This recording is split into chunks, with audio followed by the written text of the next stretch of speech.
So, speaking of boy, legacy and opportunities, I mean, I am so excited now to bring on a trailblazer in journalism, but photojournalism. And that is Leigh Mosley, who's made history as the first African American female hired by the Washington Post. I mean, that's a good accolade, Leigh. But I think it's the people that you've shot, who've you focused your lenses on. That's what makes you so significant in my eyes. So welcome. Thank you. It's good to be here. Yeah. So tell us about your journey as a photographer as we look through this, collage of your work over the last how many years? It's been 50, last 50 50 years. years. Whoa, this is our number today, the last 50 years. Yeah, tell us about your journey. Well, I got started, gee whiz, in about 1966. I started working with the Howard University's Hilltop, taking photographs for them, and also their yearbook with a guy named Brad Bertain, who later became an engineer and a photographer for ABC News, and a photography person, actually. And then let me see, what else? What happened? Eventually, I just kept working, and I got a job working at the Washington Daily News, which is now defunct. Yes. And I remember. I have a copy. I'm dating myself here, but that's okay. I'll be 80 soon. Oh, I've been working congratulations. That's amazing. a long time. Yeah. 57 years I've been doing this. And then what happened after that? It's I actually have to look at my resume to see the chronology. But basically, I started working at Federal City College, which is UDC. I started working for them doing what do you call that kind of work where you put out news information about the college and what's going on. Oh, And I also, communication, PR or whatever. public relations. And then I started working with Dr. Andrews Taylor, doing a newsletter and working and teaching at Lawton Reformatory. And it just went on and on from there. And then eventually I went back to school at UDC, which was Federal City College then. I was working on a degree in psychology. And someone said, "Oh, you should apply for this internship at the Washington Post." So I did. It was a summer internship program. They had about 100 people applying. And then I got my notice in June that I had won that. And I started working for them for the summer. And it was interesting. It was very, very interesting. How did you get into photography in the first place? I mean, who inspired you to do? I was a singer, believe it or not, with this group called the New World Singers. And we used to sing with Roberta Flack. And I sung with Donny Hathaway at Howard at some point. I can't even remember now. It's been so long. And so what happened was the person that photographed our group took me back into the dock room. And when I saw those pictures come up in that tray, it was like magic. And I said, I got to do this. So I stopped singing. I brought a camera. I set up a dock room in my kitchen, which was crazy because the kitchen was crazy hot. So by the time the chemicals heated up, they made everything overdeveloped. And it was a real mess. But I kept going. I just kept going. And I borrowed some books from the library to tell me what to do step by step. And I did the best I could. And I just kept going with that. What is it, though, about photography that, like touches your spirit, that keeps you going? People. I am a big people person. I love community. I love individuals. I think that everybody has a story. And I think that story comes out not only through what people do, which is the action that you capture as a photojournalist, but just the way that they look. Like, for example, if I photographed you right now, I'd make you take off your glasses. We'd have a chat. Would you leave my pencil sharpener in the back? No, we take that out. I might. If it was an environmental portrait, yes, we would have some things around you to connect. I would take out that handle though behind your head. I wouldn't leave that in.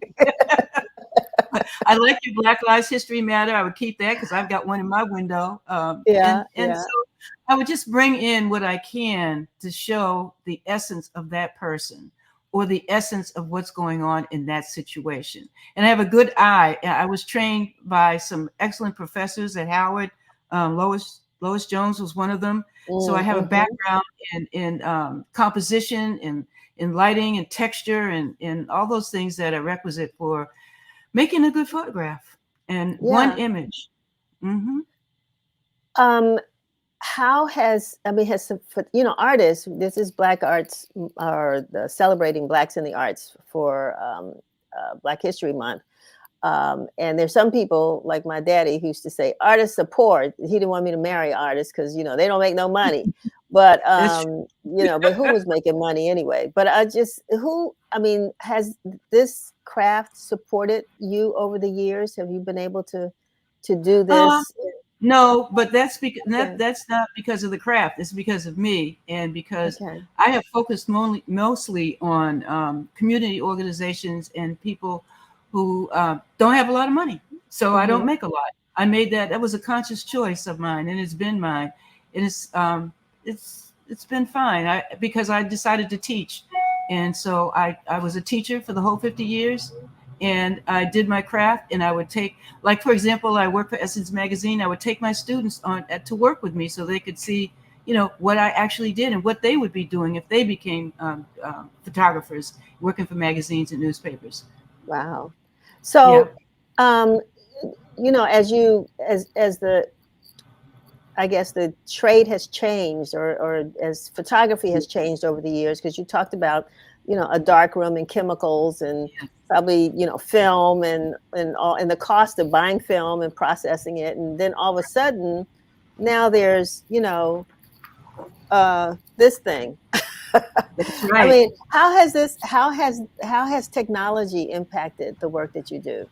Well, quite a bit, because I gave my darkroom, because I used to work for Duke Ellington School of the Arts as a teacher for years. So I gave my darkroom to them, and I kept 4 film cameras. I have a couple of Hasselblads, a Leica, and one Nikon. No, that are film cameras. But I had to buy all new cameras for still photography. I have quite a few Nikons actually, and then I had to buy a computer. Then I had to buy. Those are the big things. They were very, very expensive. I have to have like 5 cameras that cost $3,200 each when I bought them. And Wow. then I know. And so it's not bad after you get set up, but the initial investment was oh gosh, it was harsh, economically speaking. So I was telling someone before the program started that it's been a trip. It's been mostly a good trip, but and I have no regrets. Um, I'm a socialist at heart, and I believe in community. I live in Yeah. a co-op, a limited equity co-op, and that enabled me to retire when I did, because I was 70 when I retired from working every day. Wow. And so I've always been busy, always working, always trying to help people and to improve the quality of life for myself and the other people that I come in contact with. So the photos that you've or people that you've photographed, are there any favorites? Yes, I love Muhammad Ali. I was I was a fan of his anyway because of his politics. But he was the handsomest man I've ever seen in my life, up close and in person. Uh-huh. And and he was vocal. I mean, as we all know, we know who he is. And I really love taking pictures of him in that situation. I like taking pictures of Whoopi Goldberg at one of the gay marches in DC. I can't remember which years that was. I liked photographing, what's her name? I forget. Everybody knows Oprah Winfrey at the opening of The Color Purple, 86. I remember that. I was impressed. I was impressed with the film. And How did you get access? Because one of the things about Black photographers, a lot of times we don't get access to people and places and things as easily as some of those. Well, I mean, of course, Washington Post, as as your right. employer, certainly did help, but they could have easily sent somebody else. Or were you the Black photographer that covered the Black people? I guess so. I didn't look at it that way because I sure did cover a whole gang of white people, as you can see up there in those photographs that they're I supposed to be can, showing in the yeah, background. yeah. I can't see them, but Lawrence Welk is certainly white, and a lot of the other people that I photographed were white. But I did have one situation that stands out so clearly. They sent me on this assignment in Northeast Washington, and there was this big shootout, and I was so scared. I didn't want to go. So I went down the street and hid behind some cars while the shooting was going on. And I just, I said, why did they send me on this assignment? But everybody assured me that it was just, the luck of the draw. I said, Yeah, yeah. mm. So I mean, we've had a chance to see some of your work here, and those of us who've subscribed or read the newspapers where your work is shown have had a chance. But where do you exhibit now, or where can we see some of your You work? know, that is a sad story right there. I've been Hmm. a photographer for 57 years and I've never had a show. Wow, So I'm wow. planning one. I'm working on a documentary right now, and as soon as I finish this, which should be in the fall, I'm going to start putting together my show, because I'd like to have a show when I'm 80, because who knows how long I might be around. Well, I mean, that's not the topic of this show, but I think it's one to talk about, Leigh, and that is, we work with a lot of photographers over the years, and I don't know if you remember a man named Samuel Courtney, who Yes, used to shoot for us, and when he died, his all of his photographs and negatives and what have you, were put into a trash bag, and nobody knows where they are. I know, but I heard about that. That's Yeah. true. But Martin So Luther King Library is talking to me now about being a repository for my work. So I'm wonderful. working on that. Okay. Yeah. All I right. shouldn't Do die. that. Do that. Do that. My work is like, no, that's not going to happen. But I do want to have a show, though. In fact, I want to have a series of shows, because I've covered so much. One reason I haven't, it's just daunting. It's just so much that you can do in 50 plus years and I have, my whole hallway is filled with file cabinets full of stuff. It's like, oh God. Yeah. So, and then I have to digitize the stuff too. So, Oh, yeah. No you know, intern. It sounds like an intern job. well, yeah, except that I have to tell them what to digitize if I was doing that. So I'm Yeah. digitizing my own work. I bought a couple of Okay. cameras to do that. Yeah, I'm working on that Okay. too. I'm Good. Well, busy. I hear, and age is not stopping you, so that's a wonderful thing. No, not Is at there all. anything that you have on besides that work? Because that's work ahead of you. But as far as photography is concerned, is there something that you haven't done yet that still want to do as a photographer? Someone Uh, you'd like to photograph or? mm, you. You've never been to my studio. Well, make that happen. I need a great I'll photo try. anyway. I know you're busy. I'll try to get you over here. All right. Sounds like a plan. Sounds like a plan. Yeah. Leigh, thank you so much for being with us today and for sharing, your great photographs. I'm glad we got a chance to see some and to hear your amazing story.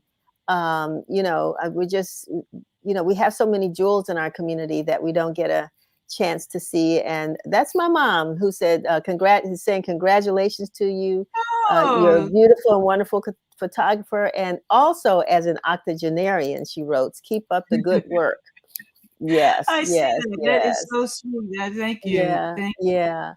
So thank you so much for joining us, and we'll be Okay. back in touch soon. All righty. All Take care.